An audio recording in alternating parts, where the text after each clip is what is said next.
Hello, family. God bless. Continuing on. I keep, it's like you keep peeling back stuff and you just keep going. But I hope this teaches and I hope this helps with some of the things.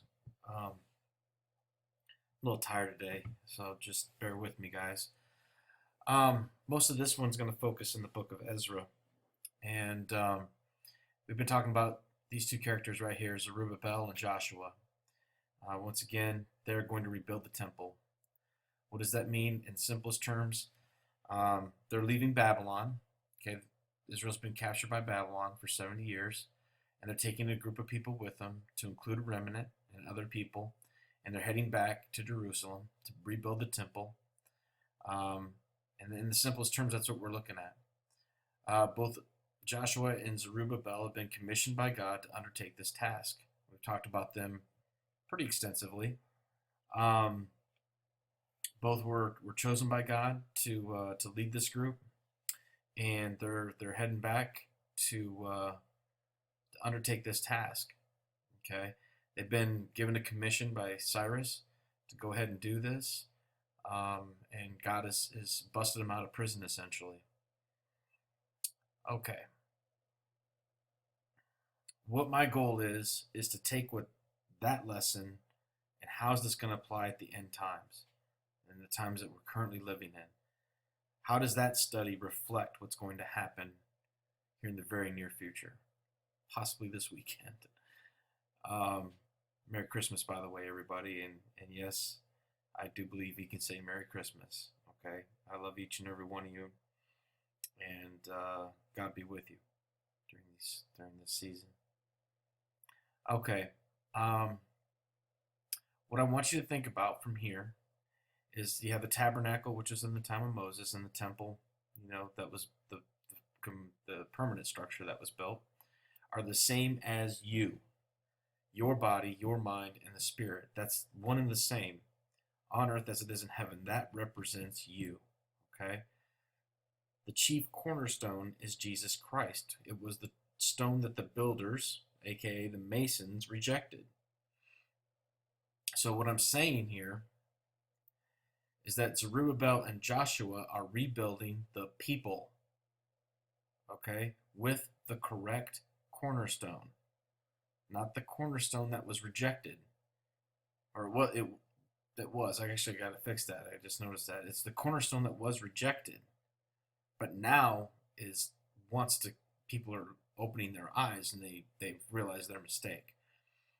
And what you got to understand is this starts with sacrifice. Sacrifice, sacrifice, sacrifice. Okay? We're going to talk about something here in a little bit, but I just want you to realize that this is how we learn love.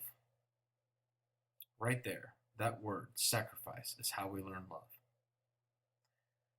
And that's why we're here on this planet, to learn love.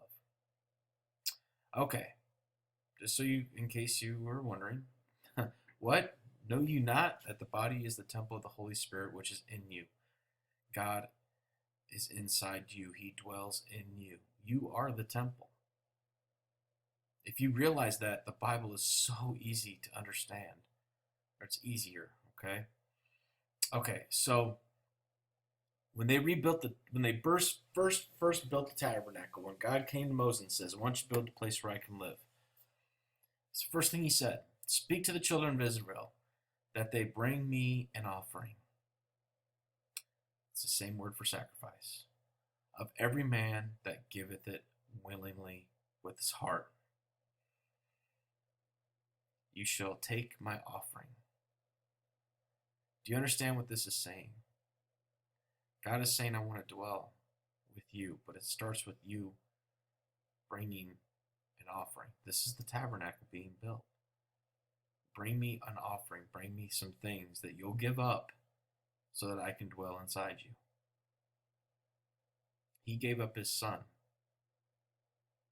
Abraham illustrates that with his son Isaac. We have to give up some things too, okay? I hate it when it does that. I'm sorry, folks. usually try to do PDF here when I do this, but I'm continuing on one thing. Israel willingly sacrificed unto God the materials needed to build a place where God would dwell with them. Sacrifice is key. Since Jesus Christ has come and taken the sins of the world, our sacrifice has changed. We no longer need to slaughter animals or use blood for atonement. The book of Daniel says something strange about the daily sacrifice. This is Daniel 12. And from that time the daily sacrifice shall be taken away, and the abomination that maketh desolate set up. There shall be 1,290 days. What does this mean? The daily sacrifice, when the daily sacrifice is taken away, the abomination that makes desolate shall be set up. This is talking about our daily sacrifice to God, putting His will first in our lives and living for Him as He is sole God. The abomination is the mark of the beast. All right? This will be the Antichrist mark or brand. He will expect you to worship Him. There will be no other way. Do you see the switch here happening? This goes back to the race we were talking about, the handoff of the baton. Okay, what's going on is this Antichrist is going to come into power through lying signs and wonders. Okay, people are going to believe what this is. He's going to set up a mark. It's going to cause an abomination in your temple. It's going to destroy you from the inside out. Okay, there's several studies that I've done on the mark of the beast. I suggest please watch them. But this is going to destroy who you are. God will no longer dwell where there's an abomination. All right? He will not dwell in you if there's an abomination, and that will be set up. You will no longer be able to practice your love for Jesus Christ publicly. That will be taken away. Do you see what's happening here? Okay. Most of this video is going to cover the book of Ezra as I discuss. Cyrus releases all the elegant vessels that were taken out of the temple when it fell captive, such as the gold, silver, chargers, basins, and other valuables. Okay. And here's the verse that goes along that. Who is there among the people? That God be with you. Let him go up to Jerusalem, which is in Judea, and build the house of the God in Israel. Whosoever may in any place where he sojourneth, let the men of him place him silver and gold. These are all the things that he gave. And there's a list of stuff in Ezra that talks about what he gave back. Now, what we see here is something different, okay, or something parallel. All right, in Exodus, okay, they do the same thing, something very similar. All right, now and go to the ears of the people, let every man borrow of his neighbor and every woman jewels of silver, jewels of gold. And the Lord gave favor in the sight of the Egyptians. Okay. Now, and I looked up the word borrow, okay, it can mean demand or take in charge. The Israelites never came back, so they never gave this stuff back. So I don't know, there's an interesting thing here, okay, an interesting little thing. And when you see that, there's always something much better that you're missing. I'm a little unsure of what it may mean, okay, but I'm going to throw out a couple ideas out there at you. What I'm feeling is that these items were contained in the temple to begin with. Okay, so what I'm thinking, this is something, both the spiritual body and the physical body, something of great value. I think it could be healing of ailments and abundance of substance or spiritual enlightenment, maybe all of that. I'm not sure, but it'd be very good, whatever it is the Lord is doing here. But He's obviously doing something, and that's what you need to zero in on. These jewels of silver, jewels of gold. Now, I'm going to tell you a little story real quick about a dream I had. As you most know, I'm a cop. I had a dream that it was very dark and things had happened. I was in my car, my patrol car, and things just kind of slowed down for a second. I was like, okay. I got out of the car and I was just looking up at the sky, and about the size of a beach ball was a pink diamond floating down to me, and I picked it up. And when I picked it up, I had power. I had power I didn't have before. I could, and the first thing I heard the Lord say is like I could hear His voice. He's like, "Go into that home, talk to this girl, tell her I love her, witness to her." And I walked in, and her parents are crying, and they didn't even see me. And I walked right past them, like the Lord gave me a beeline. Go to her. So, went right to her, started talking to her, hugged her, and then walked out. And the Lord gave me another assignment. So I'm not sure if that pink diamond has anything to do with this, but it was definitely something powerful that I was given. Okay. From this point in Ezra, we see a manifest of those coming back to Israel. There's a whole chapter basically of the names of everyone that came. And here's what I want to talk about here. They set up this altar in chapter 3, okay? And they conduct sacrifices. They conduct the feasts. They did the Feast of Tabernacles. And they talk about all these different, let me go there real quick. I'm sorry, chapter 2 is basically the manifest of all the people that return and all the numbers. And it talks about all the, it talks about their horses, everything they had went with them, okay, back to Jerusalem. Now it says when they came back to Jerusalem, the people gathered themselves together, and they offered burnt offerings to the Lord. And for the evening, they also conducted the Feast of Tabernacles, as it's written, offered daily burnt offerings by the number, and all these. They did a free will offering, okay, unto the Lord, and so that what they're doing is they're getting back into their customs. Now let's talk about something right now. Um, they're coming back to their customs and they're doing the things that God has commanded them to do. There's a lot of talk about law and no law, or Jesus, or hey, it's just love, not law. And I just want to cover something very quickly that the Lord has taught me about this. Um, God, when Jesus came here in the flesh to teach us about his ways, okay, he fulfilled and did all the feast days, okay? But that wasn't his focus, okay? His Sermon on the Mount was about love. It's always been about love. You have to sacrifice to show love, okay? And what people will say, well, you need to go back to the law, you need to do all the things in the book of the law. I think those feast days are for us to have understanding of the times we're in and to have understanding of what God did and his complete gospel. Okay, I don't disagree with that at all. However, the focus is love. It is love. That is the focus. Um, People will sometimes say over the Hebrew roots movement, whatever, they'll say, well, if you don't go back to those, then you're not showing love to God.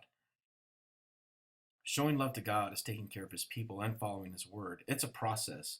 If you go back and you look at all 600 commands of God, okay, yes, some are very easy, that we do them all the time, and some are very things that we don't know, like carrying a blue thread in your garment. Okay, that's one I didn't know. I've started doing that.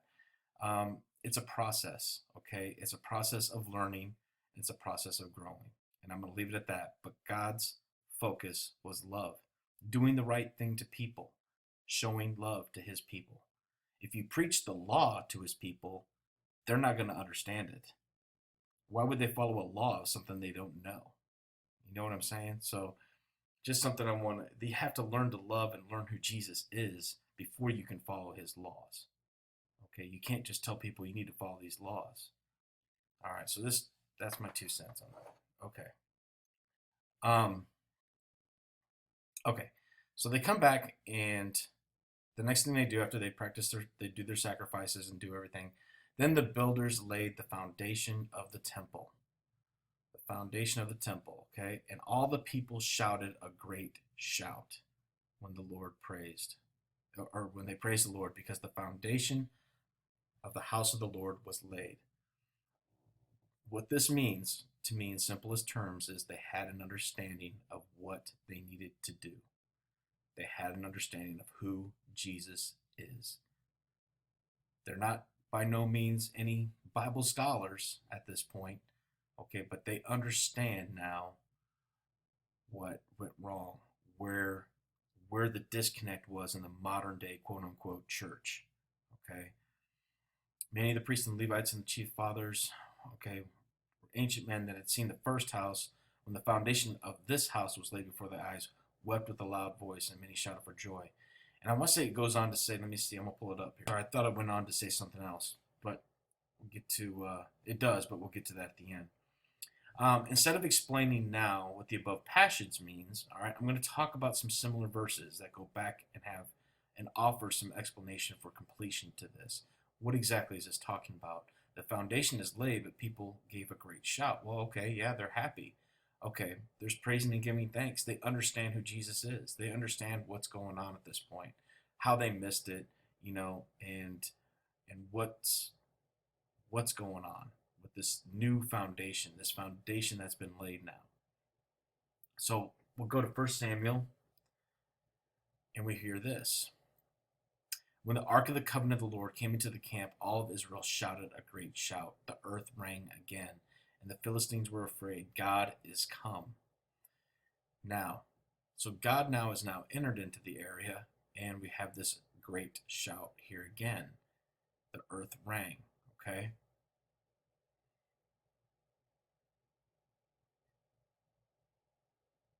Joshua, please will blow trumpets.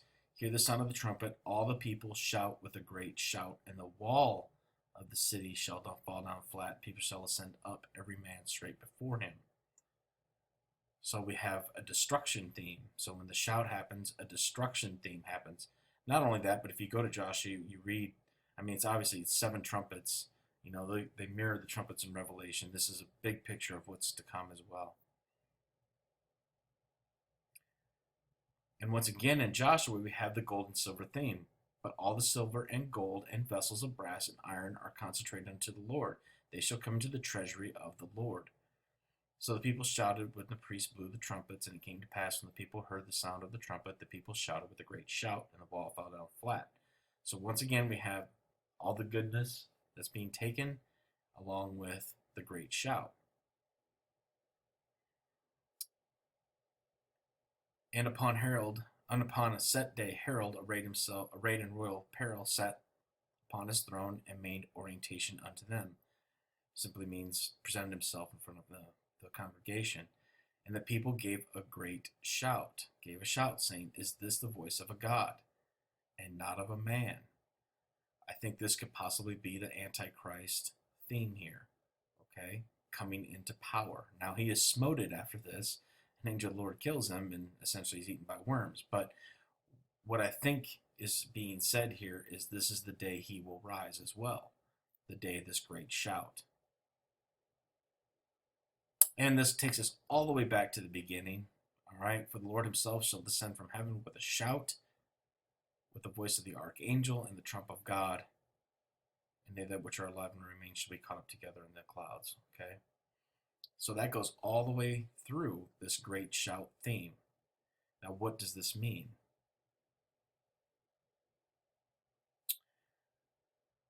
The foundation has been laid, and then came the great shout. So let's look at the definition of foundation: the lowest load-bearing part of a building, the underlying basis or principle for something. To me, this, like I said earlier, this is the understanding that had come, all right, to those who did not understand. Okay, it's now an understanding of who it is to be a child of God, and what it means to serve God. It also goes back to the sweet and bitter in Revelation, the sweet and bitter book, all right, because heaven's all true. Now they know, oh my gosh, there really is a heaven. I have understanding. This is all true. This is happening. Okay, there's a way to get there for me. Okay, there is a place with all these wonderful, wonderful things that are promised. The bitter is the sacrifice that has to be made on our part. Okay, giving up on the world, stepping out on faith, the tough things. Okay, the day of the Lord is great and terrible. Great for those who have waited, all right, and have done the things that the Lord requires them to do, the daily sacrifice, but terrible for those who do not know what that do not know exactly what's going to happen. Now it's sorry about that. Now it's become a oh great, for the lost especially, they're not going to know what to do. Okay, they're going to be caught between the middle. Then you have those on the fence who are, oh boy, I missed it. Okay, now we talked about a couple different groups here. We have the lost, the backslidden, and the bride. What's going to happen to the bride? What's going to happen to the lost? And what's going to happen to the backslidden? That's all in the study of the 3 days of darkness. Great destruction will now come. It will usher in the new world order. This is our race beginning. Okay, this is the handoff. This is where the turning point, so to speak, is going to be. The Antichrist and his kingdom will be established. It will stand up. Great destruction, also known as the head wound in the Bible. Um, people thought Herod was the god. Now they're going to be deceived by a new god coming up on the scene. Okay, um, and that's where the terrible comes in. Um, the foundation's now been laid. It's almost like now, like, oh boy, this changing, this not changing the guard, but this transition point's occurring. Of course, they were deceived by his royal appearance because he spoke like a god. Um, Great blessings will be poured out as well. Okay, this is also known, we talked about it as being the golden vessels. It's also known as the latter rain in the book of Joel. There's a bunch of verses about it there in the book of Joel. These can be healings, knowledge, other gifts from God, spiritual gifts. These will be used to help and assist those who are now in the learning portion. Notice how Rahab, all right, was removed from the city and went with Israel before the destruction came, before she was killed. And then she learned the ways of the Lord. The scarlet thread is being pulled out. She was pulled out before the destruction came. Time is going to change, okay? So that's why a lot of people don't understand sequence of events in the Bible, is because time, as we know it, is going to change. So are dimension travel. So are different things going to happen. My theory is Seal 6, Revelation 12, and possibly trumpet. The trumpets will begin all simultaneously. Okay, I'm quite certain these two are the same. They're worded the same. And this is the transition. Revelation 12 is all about transition of the church. Two women going to two different places, okay, to do two different tasks. One goes to the wilderness and one goes to a place prepared by God. That's all in that Revelation study I spoke of in earlier videos. Okay, so the next verse after that is, so the people could not discern the noise between the shout of joy and the shout of weeping. Great and terrible will be the day of the Lord. Okay, great for those who are prepared, terrible for those who are not. Okay, now once again we have the foundation, and this goes into the next chapter right here. This is the intro for the next chapter. Now when the adversaries come against the children building the temple, okay, there's going to be adversaries that will come against us. Okay, so I guess my point for this video in closing would be, this great shout is the day of the Lord. That there's no doubt in my mind that that's the day of the Lord. What exactly is the day of the Lord? It's a day of many things. It's a day of time change. I believe it will be a day of transformation for some, okay, for those who are going to come back and do the work for the Lord. It's also going to be a time of learning and growing for that second church.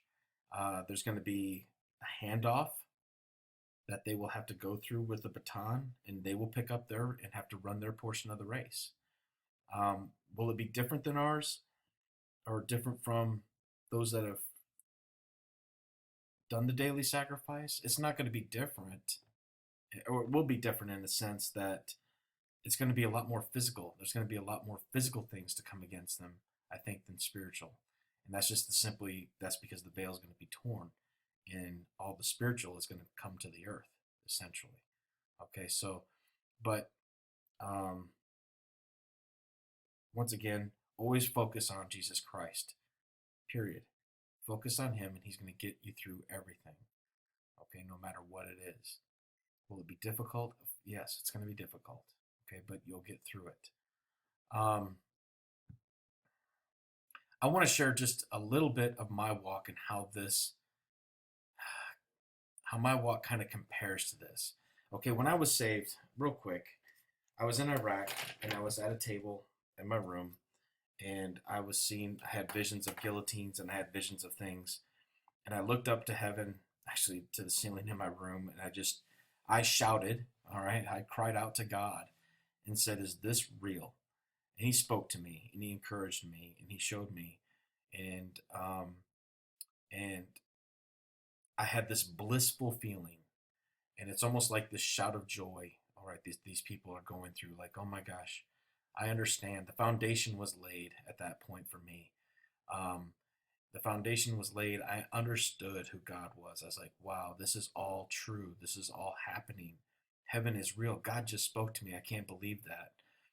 So all that happened. It was blissful. It was wonderful.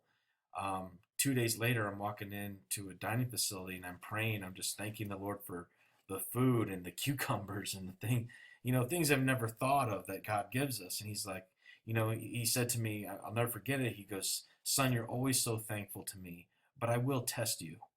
And I immediately was like, oh my gosh, what's going to happen? Well, my testing starts off very light. Okay. It started off very easy. And I was a Department of State guy, and I was like, are we going to get attacked, or am I going to get, I was in security. I was like, am I going to get shot at? What's going to happen? And the test was real simple. I sat down at a table, and this guy looked at me and goes, why is this MFer going to sit at my table? I didn't even know this guy, you know? And my friends are with me, didn't even hear it. They're like standing right next to me. And he just looked at me in the eye and just said that. And I was just like, you have a nice day. Enjoy your meal, you know?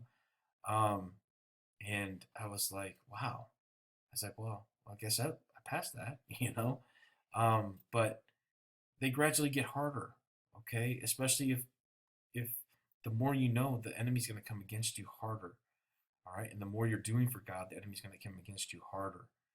So just keep that in mind, okay?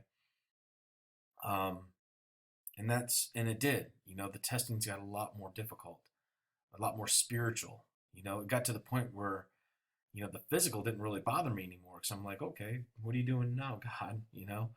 Um, but the spiritual, the anguish spiritually was very difficult. But that's how He forges you. That's how He makes you an instrument for Him.